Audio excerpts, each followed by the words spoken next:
dans Laetitia H, au cœur du clan Hallyday, édition Michel Lafon, l'ancien agent de la veuve de Johnny Hallyday, Laurence Favalelli, raconte que les premiers mois qui ont suivi la mort de l'idole des jeunes ont été particulièrement compliqués pour Laetitia Hallyday mais aussi pour ses proches.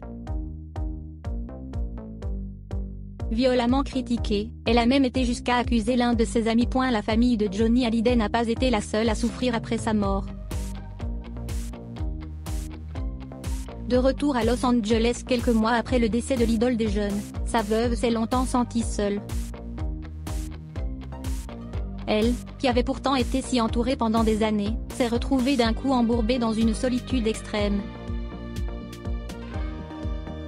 Avec ses filles, Jade et Joy, Laetitia Hallyday n'avait alors que peu de personnes auxquelles se confier.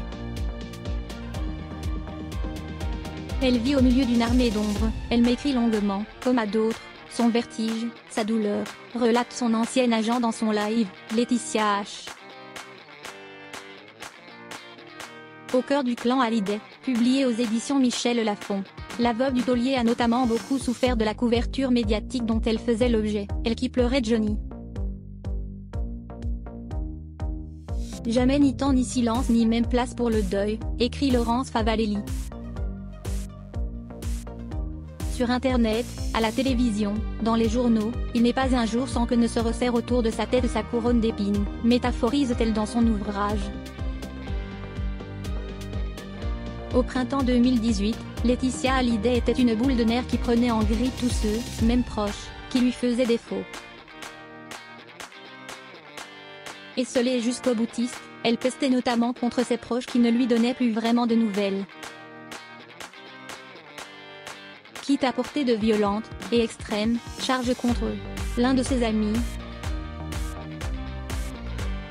se fait ainsi accuser de non-assistance en personne en danger, alors qu'elle, Laetitia, note de la rédaction, est rouée de coups chaque jour, écrit Laurence Favalelli qui se souvient de paroles de Laetitia Hallyday, seule au monde, tant d'embûches et de jalousie, tant de haine et de saloperie, quand mon homme a travaillé toute sa vie pour lutter contre ses démons, en tentant d'œuvrer pour fabriquer et donner du rêve, se réinventer, écrire sa légende.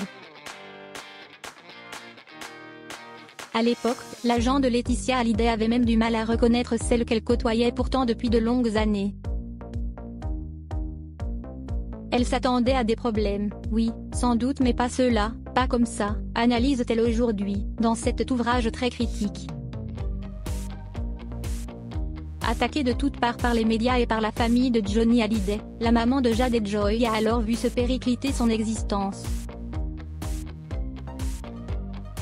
La jeune femme parfaite qui ne supportait pas d'être soupçonnée, qui avait passé sa vie à tendre la main à tout le monde, à travailler son image pour se faire aimer, accepter, faire oublier les humiliations, assister impuissante à sa déchéance médiatique et à la vie, parfois cruelle, de l'opinion publique. Tout ce qu'elle avait patiemment construit jusqu'alors avait comme fondu au soleil, écrit Laurence Favalelli. Il lui aura fallu de nombreux mois, un apaisement juridique et un nouvel amour pour finalement retrouver le sourire.